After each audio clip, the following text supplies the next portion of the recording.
Gracias.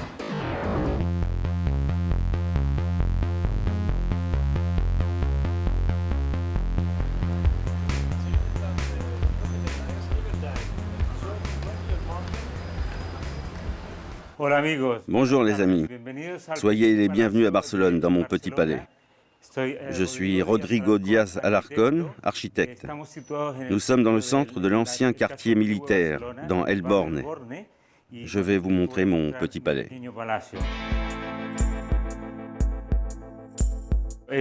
Il est très important de savoir que nous sommes un couple d'architectes. Moi, je suis architecte, ma femme est architecte aussi. Nous venons de cultures différentes. Je suis d'origine chilienne, ma femme vient des États-Unis. Tous les deux, nous sommes venus ici avant 1992.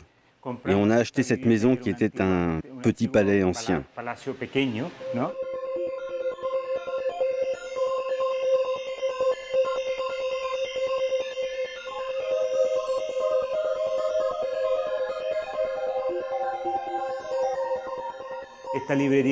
Ces étagères que vous voyez au fond, c'est un des derniers projets que nous avons réalisés.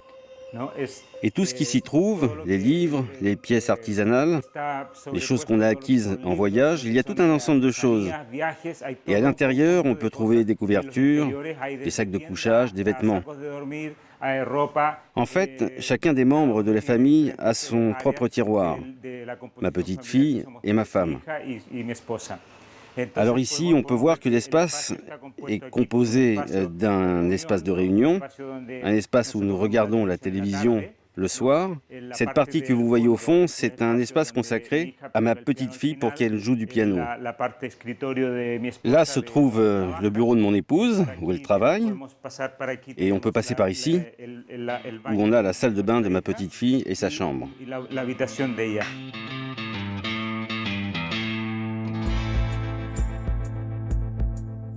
Une petite anecdote que je voudrais vous raconter.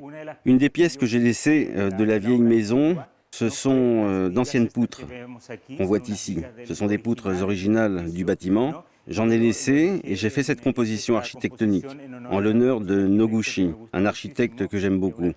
Il était sculpteur en même temps, donc j'ai laissé cette pièce à sa mémoire.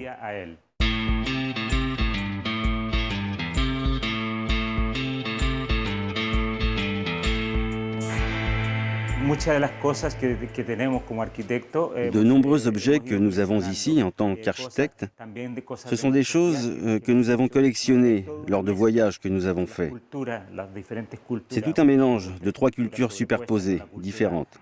La culture de l'Amérique du Sud, la culture de l'Amérique du Nord et la culture d'Espagne, de Catalogne. Alors c'est tout un ensemble de choses, entre voyages et objets que nous possédions déjà. Alors ici, on peut apprécier que toutes les portes, les choses qu'on a pu récupérer de l'ancienne maison, toutes ces choses qui pouvaient être récupérées, on l'a fait. Par exemple, cette porte-ci est une porte originale. Elle est très simple, qu'elle soit ouverte ou fermée. Ici, on pourrait dire que c'est le coin ancien, l'espace de la chambre, notre chambre. Et ici, on peut voir le dressing, attenant à notre chambre.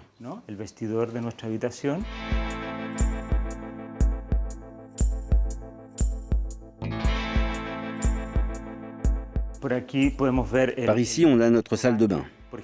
Par exemple, cette pièce-là, je l'ai trouvée dans la rue. C'est un marbre très joli que les Américains admirent beaucoup. Au moment où je suis arrivé à Barcelone, dans les années 90, on trouvait ce genre de pièces dans des containers.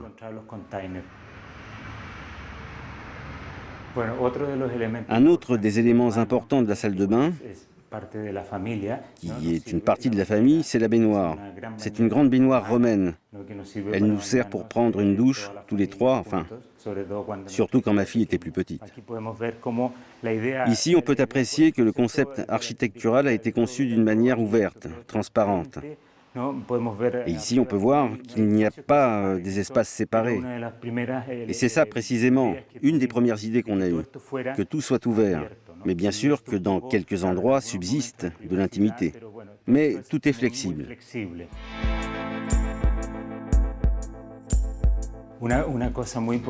Une chose très importante que le bâtiment et la maison même possèdent, c'est que autour des deux, il y a un élément important, un élément de l'histoire du quartier, de Barcelone en général, de ce port méditerranéen.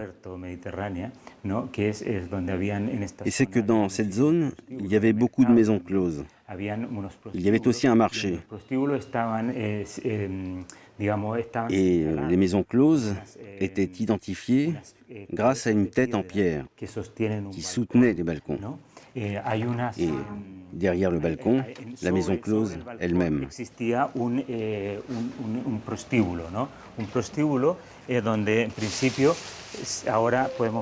Là, on peut voir une de ces têtes en pierre.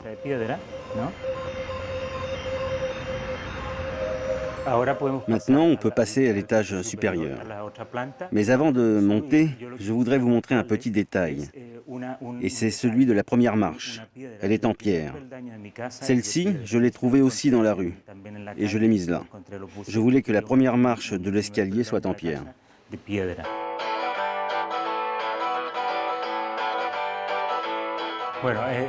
Ici, on arrive à l'étage d'en haut, un étage très illuminé, très vaste. Comme je vous le disais, c'est un espace très transparent, très ouvert.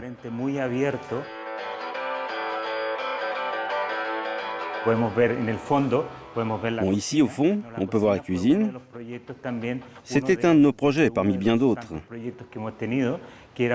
Par exemple, ce placard où nous rangeons tous les ustensiles et qui peut s'allumer par le fond.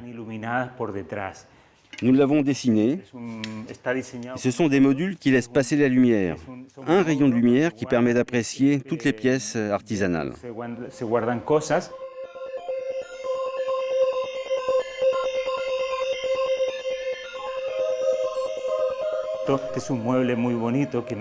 Ici, un très beau fauteuil.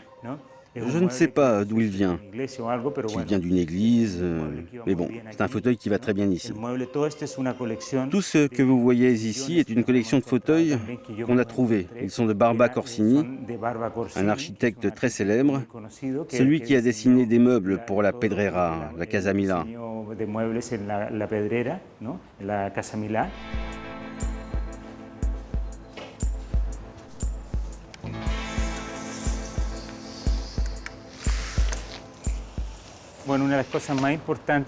Lorsque nous avons acheté ce palais, il était totalement en ruine. Pouvez-vous imaginer ce qu'il y avait derrière ces ruines? Pour moi, c'était très important de pouvoir me mettre debout, ici, sur cette terrasse alors absolument impraticable, et de regarder la façade néoclassique de ce bâtiment, avec Minerve au fond. C'est génial d'avoir une telle œuvre sur une terrasse.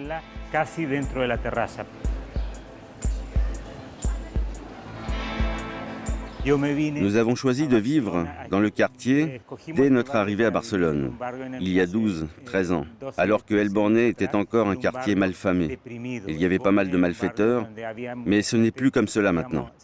Ça a beaucoup changé depuis qu'un groupe d'architectes a déménagé ici, car El Borne offre beaucoup de possibilités, voire davantage. Nous avons la mer, le marché d'El Borne, avec plusieurs projets d'architecture intéressants, et la cathédrale de Santa Maria del Mar.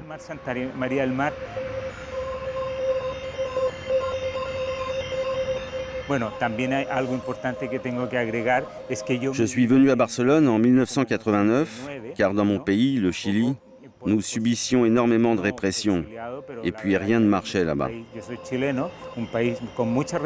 Mais je ne suis pas venu en tant qu'exilé, mais pour passer un doctorat et un master de paysage.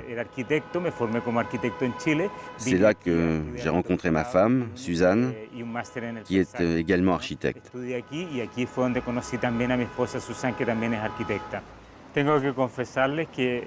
J'aimerais vous avouer quelque chose.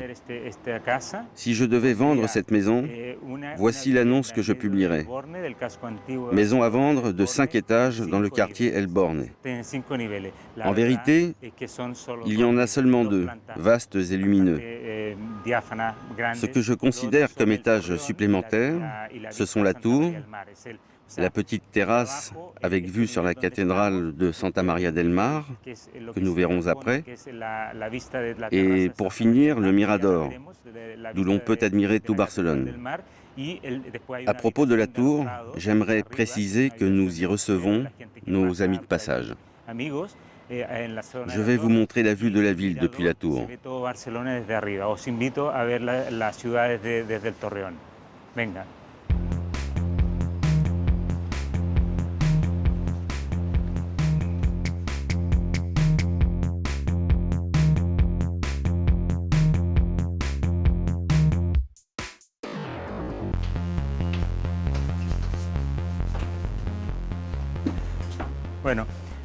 Bien, nous sommes maintenant sur la terrasse. Notez bien que nous avons conservé l'escalier d'origine. Cet endroit est très important pour nous, surtout pour le Nouvel An. Nous avons pour coutume en Espagne de manger 12 grains de raisin pendant les 12 coups de minuit. C'est pour ça que nous attendons toujours la nouvelle année ici, au son des cloches de la cathédrale de Santa María del Mar. Elle est juste en face de vous. Regardez.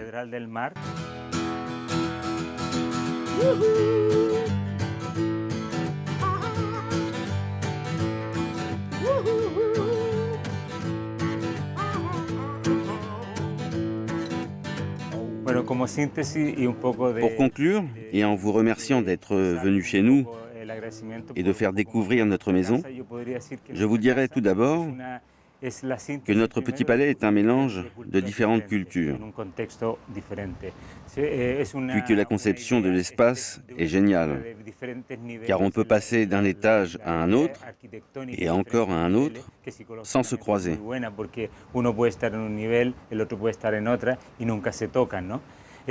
Et puis, tous les espaces sont clairs, ouverts. Les gens s'y rencontrent, s'y rassemblent lors des fêtes. Mais si quelqu'un veut être seul, il peut monter à la tour.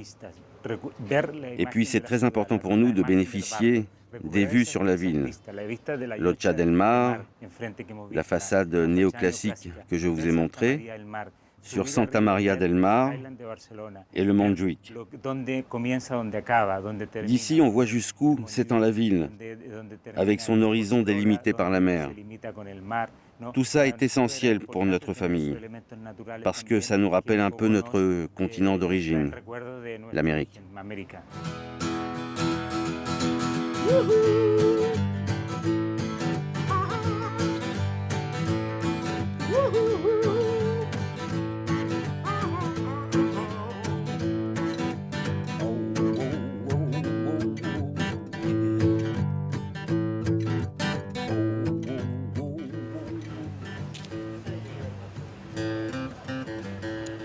Este bar que hay, la Viña del Señor, donde te tomas un vino y ves la iglesia Santa María del Mar, es una maravilla este espacio que hay aquí, ¿no?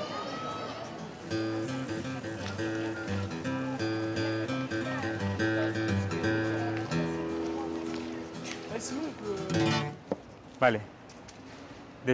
Après la maison, je vais vous montrer un endroit très particulier que j'adore, très urbain. C'est un bar qui s'appelle Mama Inés. On y boit des caipirinhas, des boissons très fraîches, surtout quand il fait chaud comme maintenant. Allons-y.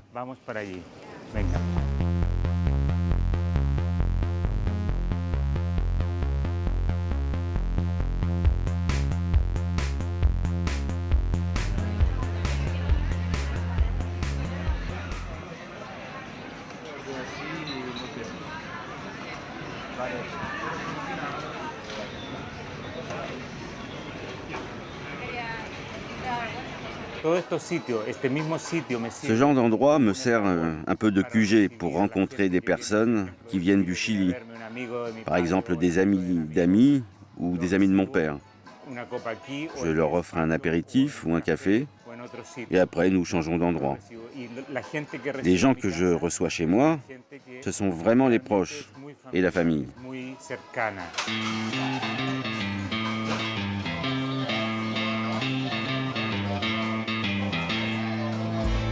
Vamos, gracias, Adiós, que vaya bien. Adiós.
Bonjour et bienvenue, je m'appelle Juan Renon, architecte et collectionneur d'art, et voici ma maison dans le quartier d'El Borne à Barcelone.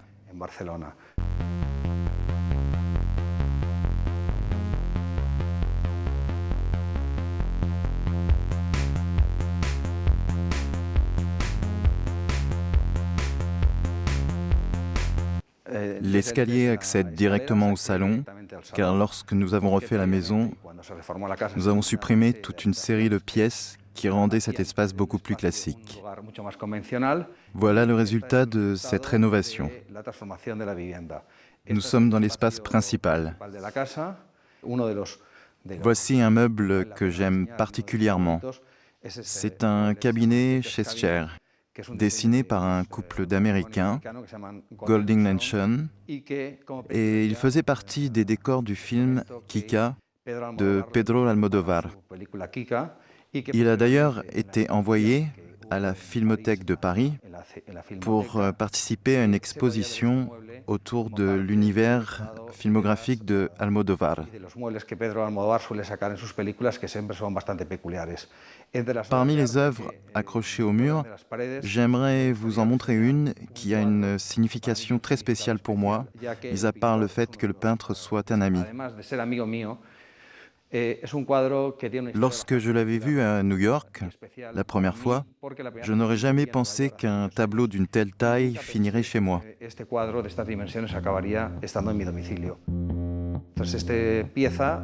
Nous passons maintenant du salon à la chambre principale, où se trouvent également quelques meubles et objets très intéressants.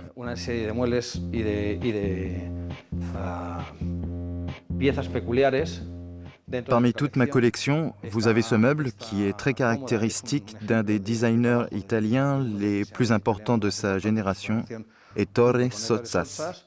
J'ai déménagé dans cette maison il y a 13 ans. Au départ, elle appartenait officiellement à ma société de rénovation de bâtiments, et puis je l'ai achetée à mon associé avant que le quartier d'El Borne ne devienne à la mode. La photo que vous voyez ici est d'un photographe très connu, Edwin Nola. Il y a également d'autres choses que j'aimerais vous montrer, mais je crois que c'est assez pour le moment. Le lit a été créé par Philip Stark. C'est une de ses œuvres les plus connues. Maintenant, nous allons dans le dressing et dans la salle de bain.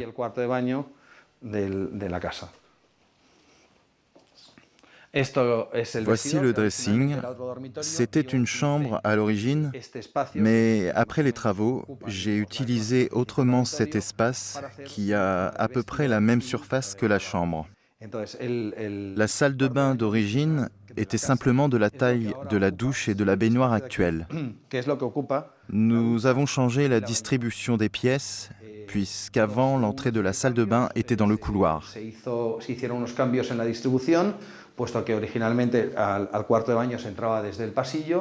Voilà, la douche occupe toute la place de l'ancienne salle de bain.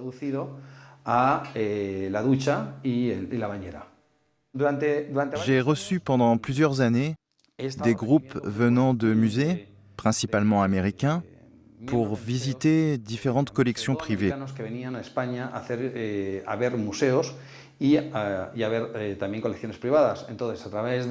Ces visites étaient organisées par la femme de mon associé.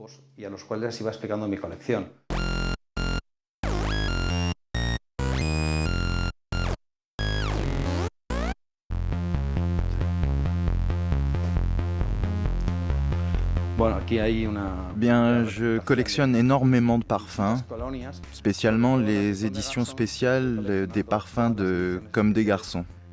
C'est mon parfum et ma marque de prêt-à-porter préférée.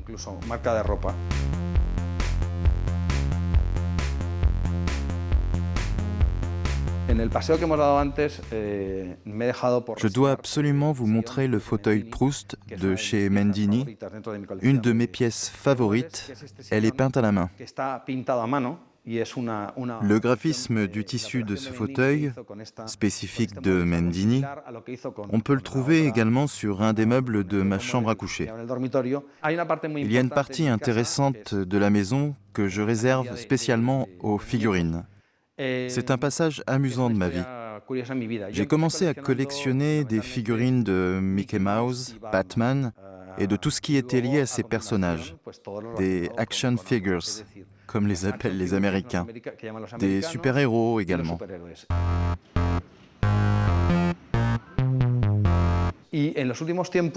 Je me suis finalement intéressé à un nouveau concept de figurines qui s'appelle Art Toys.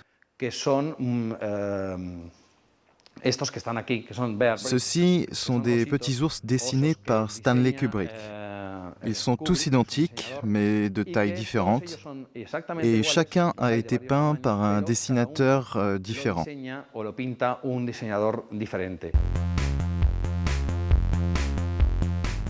Un autre élément intéressant de la maison, cette étagère, conçue par Héctor de Solsas. Au fond, vous avez la cuisine. Ici, vous pouvez voir deux photos d'un jeune photographe français.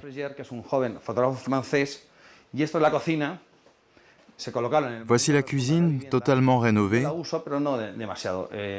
Je ne l'utilise pas vraiment. Elle me permet simplement d'avoir plus d'espace pour y mettre les pièces de ma collection. Je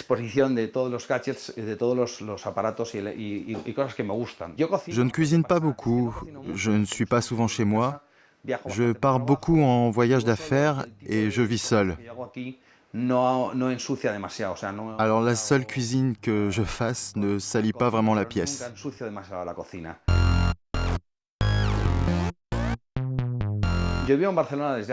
Ça fait plus de 20 ans que j'habite Barcelone. Je suis né dans un village près de Valence qui s'appelle Puerto Sagunto. J'ai étudié l'architecture à Madrid. Je suis venu ici pour des raisons toutes personnelles et je me considère absolument comme un Barcelonais d'origine, même si je n'y suis pas né.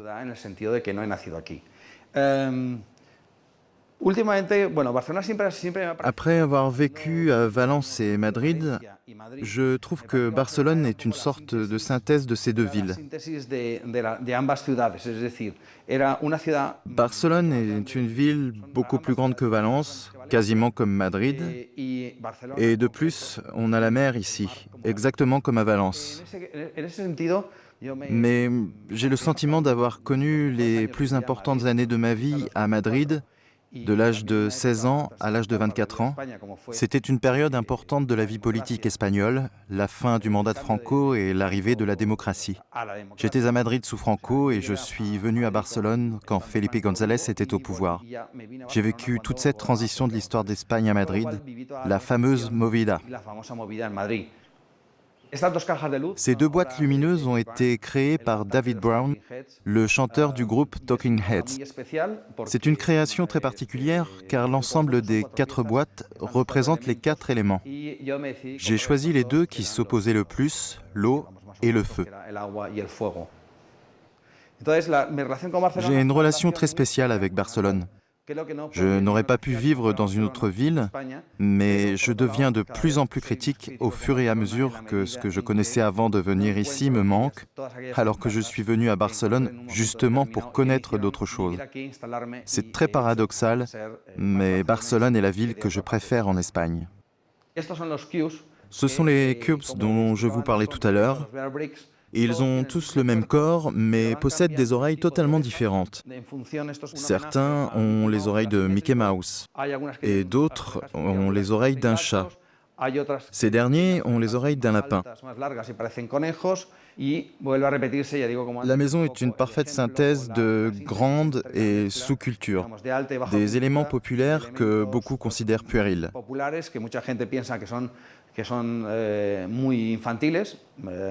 Mais c'est une vraie culture, celle des comics. Mais d'autres éléments font partie de ce mélange, d'une culture dite inférieure, constituée par tous les meubles, les collections, et d'une culture soi-disant supérieure, constituée par les tableaux, les photos et toutes les œuvres qui se trouvent accrochées au mur. Cette opposition reflète l'esprit de ma maison.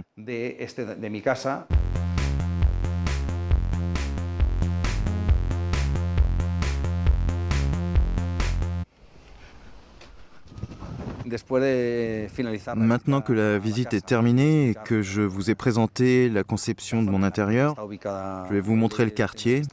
On va aller dans un de mes endroits préférés, un magasin qui s'appelle M69, situé dans la rue Rec. Bien, je vous remercie d'être venu et pour continuer le programme de la visite, nous allons dans cette boutique dont je vous ai parlé. Buenas tardes.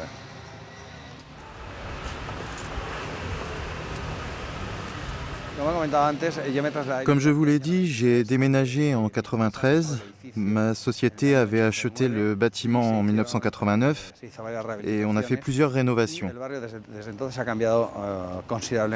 Au fur et à mesure que le quartier changeait, le réseau social s'est agrandi. De nombreux locaux commerciaux se sont ouverts, alors que certains étaient fermés dans le passé.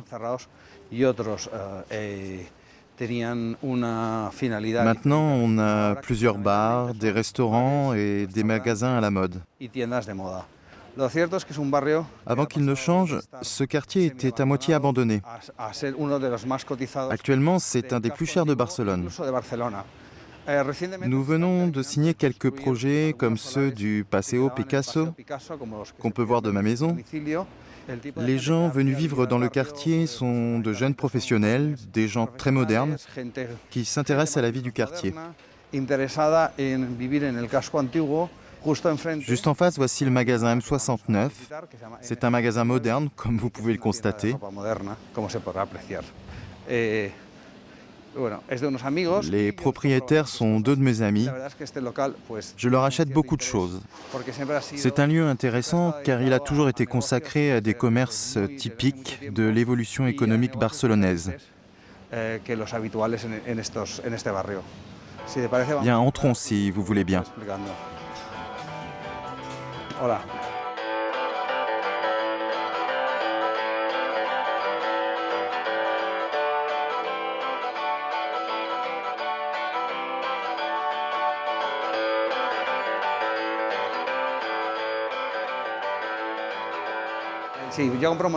J'achète beaucoup de choses ici, plus particulièrement les vêtements, car c'est là que je trouve tous ceux qui me plaisent véritablement, ceux qui ont une coupe vraiment originale. C'est là que je trouve toutes les marques que je préfère. Fred Perry, que es una de las marcas que ellos tienen y que me gusta de forma especial. Vous pouvez remarquer que ce magasin mélange, comme très souvent à Barcelone, les vêtements, les figurines, les livres et tout ce qui est lié au dessin et au monde de la mode. Todo aquello relacionado con el diseño y con el mundo de la moda.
C'est un bon quartier, un très bon quartier.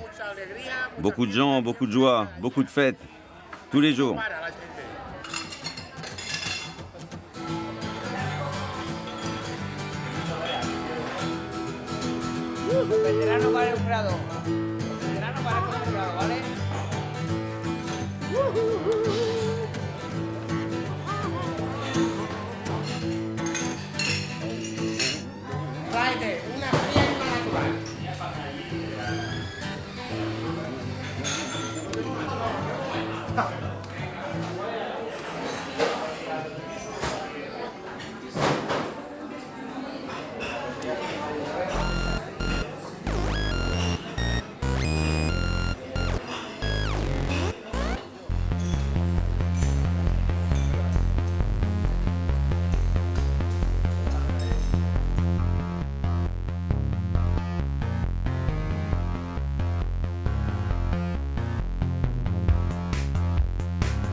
Bonjour, bienvenue donc chez moi, je m'appelle Fred Guzot, je suis français, j'ai 35 ans, ça fait maintenant 12 ans que j'habite à Barcelone, je suis musicien, disc-jockey, j'ai un club de jazz et je vous invite à passer donc chez moi en plein centre-ville de Barcelone dans le quartier du Raval.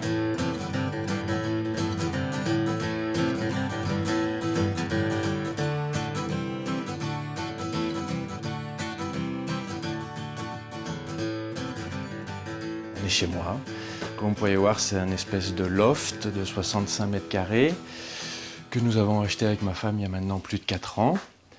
Ce qui nous a plu, c'est le côté justement, ce n'est pas Barcelone, parce que les appartements à Barcelone sont d'habitude bien plus tout en longueur, avec de longs couloirs, et donc ici ça nous rappelait un peu notre premiers appartements quand on habitait à Lyon ou à Paris en France. Donc quand on a vu ça, on a tout de suite flashé parce que bon, c'était un peu petit vu qu'on a 2 filles, mais parce que c'était un peu différent de ce qu'on peut trouver sur Barcelone. Et d'ailleurs, tous nos amis nous le disent, ils adorent venir ici parce que c'est différent. Je ne sais pas si c'est mieux, mais en tout cas, c'est différent. Et puis le gros avantage qu'on a, c'est qu'on est en plein centre-ville, donc on a tout sous la main. Et puis on a une grande terrasse qui était pour nous primordiale parce à Barcelone, on vit sur la terrasse, je dirais 99% du temps en été. Et l'été, il dure 6 ou 7 mois ici. Normalement, dans mes anciens appartements, j'ai toujours une pièce pour ce qui est mes collections de disques, parce que bon, ça fait 20 ans que je travaille dans la nuit, dans la musique. Ici, vu que je n'avais pas la place, il a fallu trouver quelque chose. Donc une grosse partie de ma collection est au club, qu'on visitera sans doute ce soir, et vous verrez que j'ai un gros meuble derrière moi où j'ai tous mes disques, et l'autre partie est ici. Donc en fait, plutôt que de mettre des bouquins, on a mis des disques.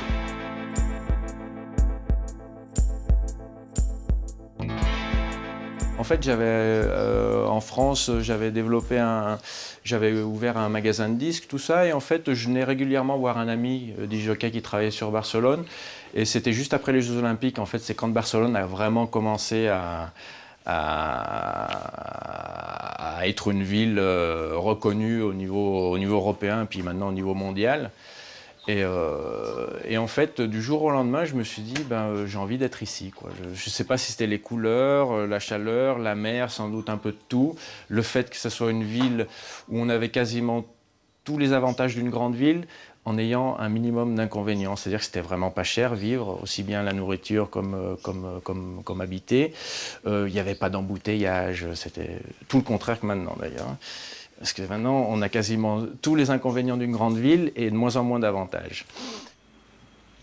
Moi, par exemple, je me sens barcelonais quand je reviens d'un voyage, que j'arrive sur la Rambla, je me sens, j'ai un sentiment d'être à la maison. Et ça fait 3 ans que j'essaye d'éviter les Ramblas tant que je peux, quoi. une rue qui pour moi est mythique, quoi, qui est la rue de Barcelone, quoi. Ben maintenant, il n'y a plus un seul commerce qui ne soit pas une grande marque au niveau mondial, c'est-à-dire bon, McDonald's, etc., etc., etc. Il n'y a plus de vie autochtone, il n'y a plus rien, quoi. C'est vraiment que pour les touristes, c'est comme s'ils venaient à Disneyland, quoi. Voilà, quoi.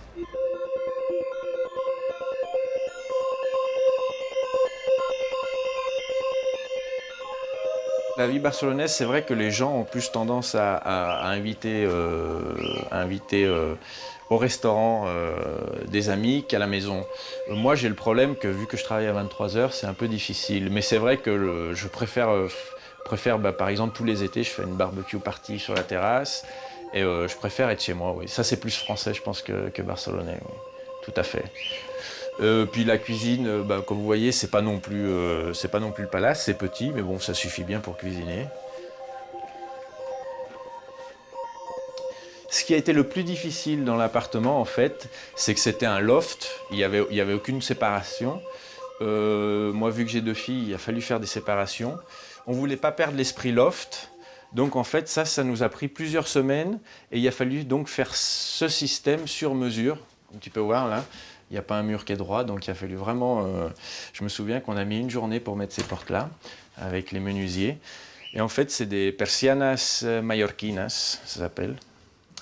Hein, ça ressemble aux persiennes vénitiennes, hein, je suppose, en France.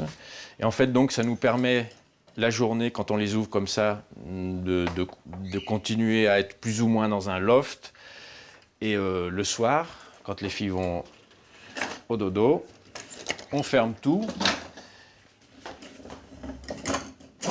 Et on a l'impression d'être dans une vraie chambre. Tout ça n'était par exemple pas du tout à la vue, on l'a complètement récupéré, tout ça. Hein, c'était du plâtre, il a fallu tout récupérer, ainsi que ça. Et au niveau du mobilier, en fait, c'est 15 ans de vie commune avec ma femme et plusieurs déménagements qu'on a essayé d'adapter à l'appartement. Par exemple, cette table, c'est ma femme qui l'a faite. C'est un pied de table de jardin qu'on a trouvé. Et en fait, ça, on est allé voir un ébéniste, on lui a demandé, on lui a fait un dessin et puis il nous l'a fait, quoi, il y a déjà 10 ans en arrière. Ça, c'est un secrétaire qu'on a récupéré en France, il y a 15 ou 20 ans aussi.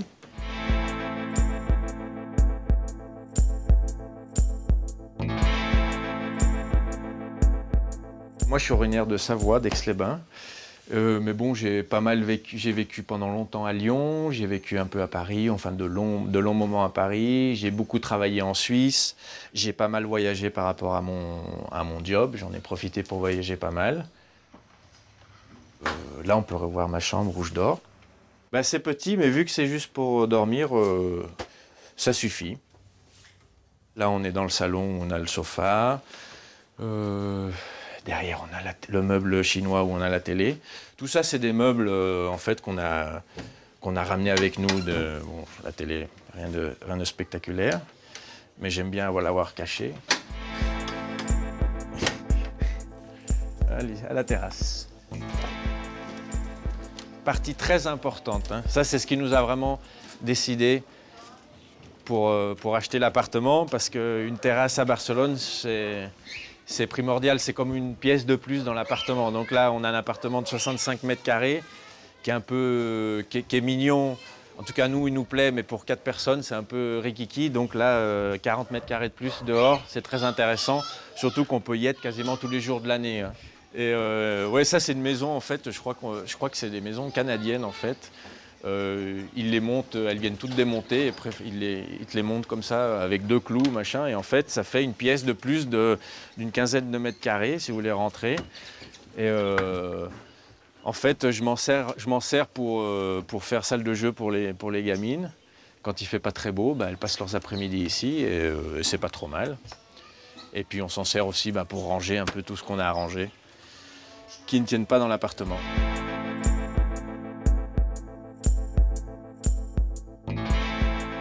Cet appartement est situé en plein centre-ville de Barcelone, dans le quartier du Raval, qui était connu aussi comme el barrio chino. C'est un quartier assez chaud, dans les années 60-70. Chaud dans le sens où il y avait beaucoup de bordel, il y avait beaucoup de drogués, mais il y avait aussi beaucoup d'artistes. C'était le quartier un peu bohème et tout ça. Et en fait, il s'est transformé ces 10 dernières années en un quartier. Ils ont essayé de faire un quartier un peu plus ouvert. Il y a eu beaucoup donc d'argent investi. Par exemple, cette vue, c'est typique du centre-ville de Barcelone avec ses immeubles. Et ça, par exemple, je l'ai vu à Naples. Par exemple, ça, c'est aussi typique d'une ville comme Naples, une ville du Sud. Et je trouve ça dommage que pour faire... au nom de faire grimper les prix des loyers, ben, on détruise tout ça, quoi. Ça, pour moi, c'est vraiment Barcelone. Ah, c'est clair que ça l'arrache. Hein. Si je devais définir... Ce que j'ai fait il y a 7-8 ans en arrière avec le premier club, c'était plus par rapport aux gens étrangers qui venaient à Barcelone, qui venaient vivre à Barcelone. Je me permets le détail. Et maintenant, c'est plus un club qu'on a fait pour les gens de Barcelone. C'est pour ça qu'on est dans un quartier qui n'est pas du tout dans le centre et que notre no marketing, on est très strict sur le no marketing. Vous verrez ce soir, il n'y a même pas d'enseigne et c'est caché, quoi. Donc, faut vraiment connaître le quartier et savoir qu'on est là pour y arriver. L'originalité, déjà, c'est bon. Déjà, au niveau musical, on met que du vinyle et beaucoup de vinyles sont des 45 tours. On met de la musique qui peut être... moi, je mets des trucs des années 40 jusqu'à l'heure actuelle.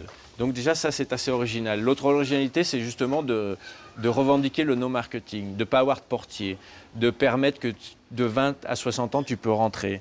Je fais aussi beaucoup de musique en direct. La musique en direct, plutôt que de faire des concerts, ce qu'on fait généralement, c'est que je propose à plusieurs musiciens de monter un groupe spécialement pour le Café Royal qui s'appelle La Suite Royale maintenant. La Suite, là, voilà.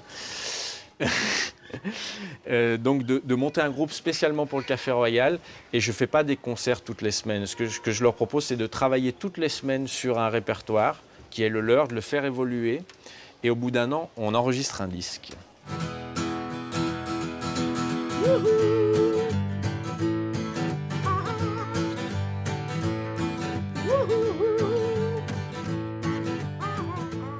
Merci à tous. Ça a été très agréable de partager donc ce moment chez moi. On se revoit dans quelques heures, donc ce soir, donc dans mon club qui s'appelle La Suite Royale dans la Barceloneta, où on a un petit concert avec un groupe qui s'appelle Kombuka, un groupe brésilien, un groupe de la rue qui est très intéressant et je pense que ça peut être très sympathique.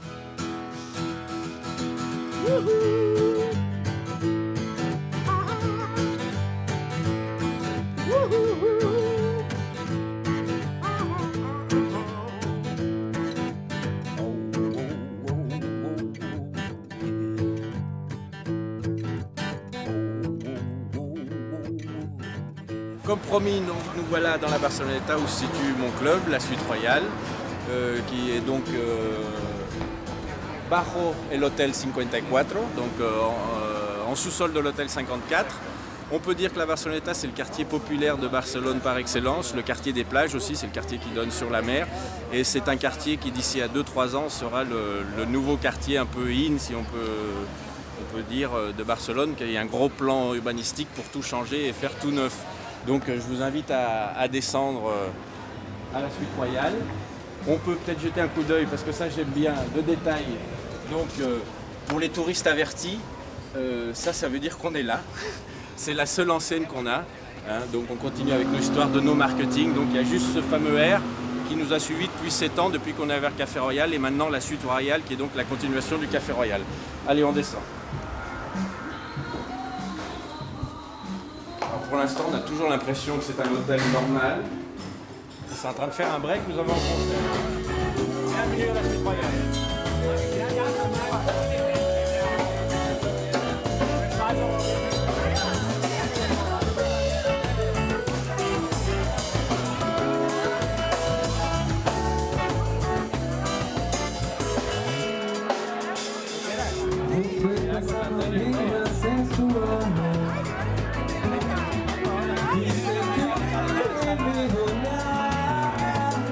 Voilà, la Suite Royale.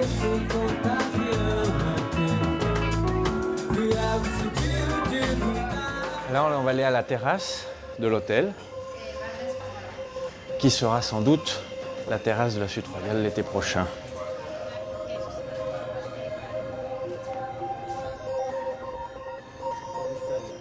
On voit tout en fait. Tu vois vraiment tout quoi. Là, tu as Montjuïc, donc la mer qui est là, le port où il y a les yachts et compagnie, tout le centre-ville, le Tibidabo, la Sagrada Familia qui est là mais qu'on ne la voit pas parce que malheureusement elle n'est pas illuminée cette nuit. Et là en fait on voit que le décor change, c'est les typiques rues toutes petites qui nous rappellent le centre-ville. Et ça c'est le vrai quartier de la Barceloneta où il y avait les pêcheurs qui vivaient il n'y a encore pas si longtemps.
La moyenne d'âge c'est de 20 à 45 ans on va dire et c'est plutôt les gens modernes, assez qui ont du style et qu'on essaye en fait, nous on essaye d'avoir des marques un peu spéciales, quoi, uniques en Europe ou uniques en Espagne. En plus cette zone-là c'est une zone très touristique donc ça se vend pas mal.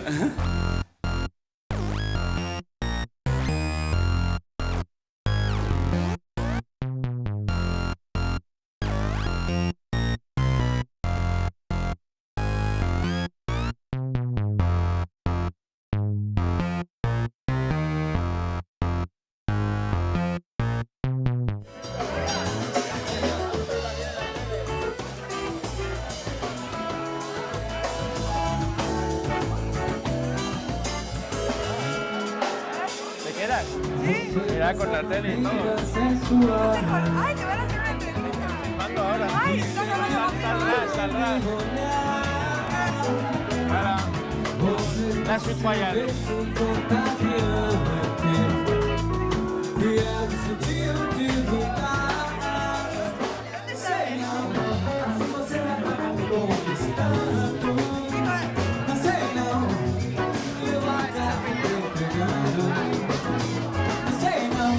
¿Ya no se escucha por acá?